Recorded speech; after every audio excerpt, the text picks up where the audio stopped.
হে everyone, আসসালামু আলাইকুম। বরাবরের মতো আবারও জানাই আপনাদেরকে আমার চ্যানেলে স্বাগতম।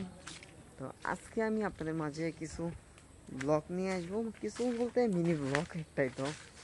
তো সাথে থাকুন। আর চ্যানেলটি যারা এখনও আছে এইসব পরে বলতে আগে কথা হচ্ছে মূল টপিক নিয়ে।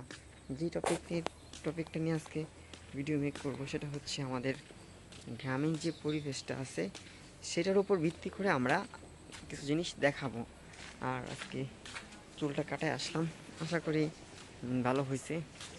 কীরকম হয়েছে আমি জানি না। আমি রাউন্ড কাটছি, বাচ্চা গরুর বাচ্চা বাছুর বলা হয় আমাদের গ্রামীণ ভাষায়। তো এটা বিশাল পাজি। শুধু এটা না, ছোটো ছোটো যে বাচ্চাগুলো আছে সবগুলাই পাজি। তো গাইস, এখন আমরা যাব আমাদের ফিশারির দিকে। আপনাদের সামনে আমাদের ফিশারি কিছু দৃশ্য তুলে ধরার চেষ্টা করব।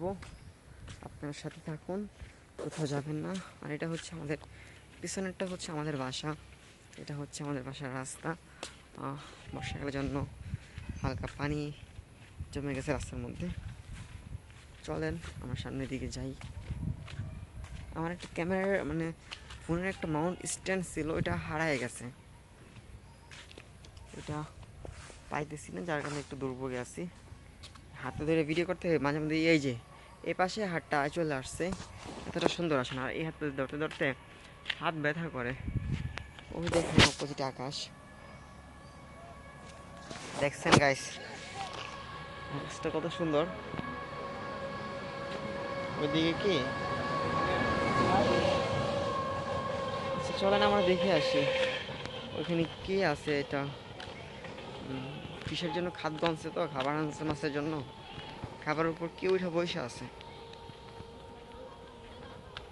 চলেন দেখে আসি। আর চুলকাইটা হালকা জেল দিছিলাম, যার কারণে এলোমেলো হইতেছে। এটা ফ্রি জেল। আবার এক পাশে জমে থাকবে, তেলে চুল শক্ত হয়ে যাবে, সেটা না, সেটা হচ্ছে অন্যটা। সেটা আমি দিই না, সেটা চুলের ক্ষতি হয়, ওটা আমি ইউজ করি না। আসসালামু আলাইকুম। অন্ধকার দেখা যাচ্ছে নাকি আমি সঠিক ক্লিয়ার না, বাট হয়তো অন্ধকার আসতেছে এক পাশে। দুপুর টাইম তো ঠিক হয় না। এরপর থেকে দেখাচ্ছি খাবার কার কার হ্যাঁ রাসেল, ভিতরে যাব না। এই দেখেন গাইস কতগুলো এই পাশে, তারপর আবার এই পাশে আছে।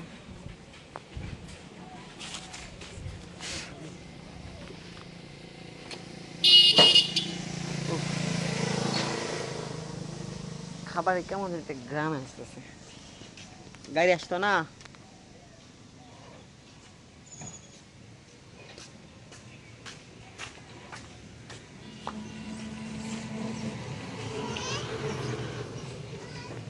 গাড়ি থেকে পিচ্ছি ডাকে। আচ্ছা গাইস, আমরা ওইদিকে যাই, চলেন উঠি। খাদ্যে গ্রাম সহ্য হতে না।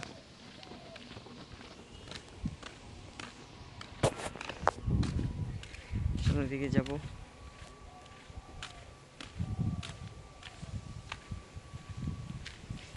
এদিকে যাওয়ার ট্রাই করতেছি, বাট রোদ যেদিকে যায় না কেন, এখন দুপুর টাইম তো একটু রোদ থাকবে। এই যে মুখের মধ্যে রোদ পড়ে এক সাইড এক পাশ সাদা হয়ে যায়, এক পাশ কালো হয়ে যায়, এইরকম অবস্থা আর কি। কিন্তু পরিবেশটা ভালো লাগতেছে। আমি যদি ভিতরে যাইতে পারতাম তাহলে আপনাদেরকে আরও সুন্দর করে দেখাতে পারতাম।